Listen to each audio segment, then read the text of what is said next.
Hi, I'm David with Low Super Tactical. I have a little under 20 years of martial arts training, and I have 3 black belts. One of them is a third degree in Matsumori Seito. How often should you train? I think that really depends on what point of your life you're in. If you're married with kids and have a full-time job, you have obligations that will outweigh a lot of the discretionary time you could have otherwise put towards training. But I would say 2 times a week is a minimum, like a bottom minimum. You hit less than 2 hours a week, you're not going to grow as a martial artist, certainly not as quickly as you could. More than that is better, but you have to hit the 2 days. There's a point that you'll overdo it, but if you're a busy person, you're not going to reach that point. Hit 2 days, call it your minimum. If you can pick up an extra day, if you can train at home on your own, do that also. If you're a younger person, if you're not married, if you're in college or high school, goodness, as long as you're getting your homework done and you're not, failing to show up to your job, train as much as you want. Train all the time. Fighters will train for 2 hours a day, 4 to 6 days a week. And that's like amateur fighters. Man, just as much as you can. Now, I wouldn't say train super hard 4 to 6 days a week. I would say train at a moderate rate with moments and times that you train really hard. Because if you train at a moderate rate, your recovery times stay low and you can actually train more hours and get more reps in. I think Joe Rogan was talking about how Russian wrestlers do better than American wrestlers because American wrestlers train hard, rest, train hard, rest, train hard, rest, whereas the Russian wrestlers train moderate, train moderate, train moderate, train moderate, train moderate. At the end of the year, they'll have many, many more reps in. So train as often as you possibly can, but train in such a way that you can train tomorrow too. But periodically, you have to push yourself to the limit. Just don't make that every day. I was a young adult. I was like 19 years old. I was teaching karate in 20 years old. Sorry. And I was teaching karate in an after-school program, and my instructor would train me, either on the weekend or whatever. And then we worked in the same building because I was a teacher's aide at the time, and so I would pick his brains between classes when I had the chance or during our lunch breaks. And then I would teach for 2 classes a day, 4 days a week for this after school program. One of the classes rather was a children's class. I think it was Monday, Wednesday it was 4th and 5th graders, and Tuesday, Thursday it was like 1st through 3rd graders. For that class, that time block, it was high school and middle school together for the entire 4 days. And teaching the stuff that I just learned that previous week on 2 different levels, because I was learning a new martial art. I was learning Matsumori Seito at the time, and I was having to learn it and then teach it in the program.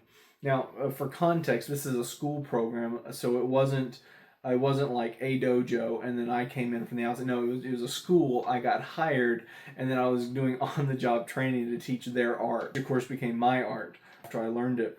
I think the head instructor was the only one that had degrees in Matsumori Seito. He had a 5th dan at the time. He has I think a 7th dan now. And so the other instructors, one of them had a black belt in Taekwondo. In the same organizations, groups, circles I ran in with my Taekwondo black belt, which was really cool. Like we knew all the same people, even though we'd never trained together. And then the other guy had a black belt in karate in the same style of karate that I had done. My first karate instructor was the guy that performed the ceremony for that gentleman's wedding. He's a ordained minister as well. And so I had this link to both of the other instructors, and I was learning from this other instructor the martial art that we were teaching in the school. And so learning from him and then turning around and teaching was a phenomenal growth process for me. It made me learn and relearn the same information through different people's eyes, and I got some really in-depth, intensive learning, and I could not reproduce that kind of lifestyle with a kid and a job that isn't in the same building that I teach martial arts in. Same parking lot, different, but it doesn't matter. Someone's going to come along and say I made it up because I got this building, which is in this side of the park. Anyway. When I was younger, training a lot was possible, and I did it, and I grew so much because of it. I loved it, but I couldn't reproduce that now in my life. And so young men or women, do that. If you want to get good, do that. Just put 2 hours a day into it, 4 and 5 days a week, and just really sink your teeth into your martial arts. And then when you start having obligations, focus on those obligations and find time, at least 2 days a week, around your life. What should I focus on in solo training? Obviously, your teacher is going to tell you what he wants you to do in class. For your solo training, however, focus on things that you know well enough to do without completely screwing it up. Really. Like, that's the metric. Like, don't focus on stuff that you know so well that you can't get it wrong, right? Because you're not going to grow there. Rather, focus on things that there's still area to grow in, but you know everything you're supposed to be doing, right? You already know how to do it. You just need to tweak it, right? You just need to perfect it. You just need to get that just right, or you just need to get that technique just right. Whatever it is, you don't focus on the stuff you don't really know, and you don't focus on the stuff you've mastered. You focus on the stuff that you're on the edge of, and that's what's going to push you forward. In terms of what you focus on, drills, footwork, basics. Visualize an opponent in front of you and practice drills you would do with a training partner as if the training partner was in front of you. If you do a traditional martial arts, do kata. Can I learn on my own? No instructor. Yes? Here's the thing about learning on your own. It's suboptimal, obviously. You can do it. But when you find an instructor, which hopefully you will one day, find an instructor you like how he teaches, you like what he teaches, you like who he is, he's going to have to unteach you a lot of stuff. Not necessarily because it was wrong, because it's not what he's teaching, and you will have ingrained those habits.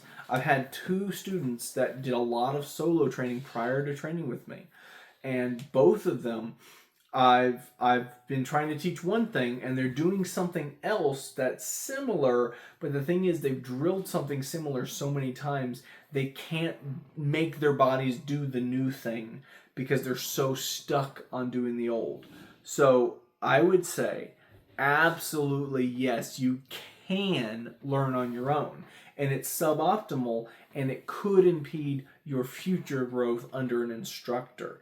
I'm not saying this to say don't do it. I'm saying this to say find an instructor as soon as possible so that you don't have habits so ingrained that they can't unteach them easily.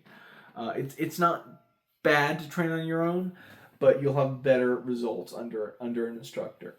Counterpoint to that is, though, you'll have coordination and understanding that you'll be able to translate into something new. So there's pluses and minuses, and you just gotta bear that in mind if you're going to do solo training.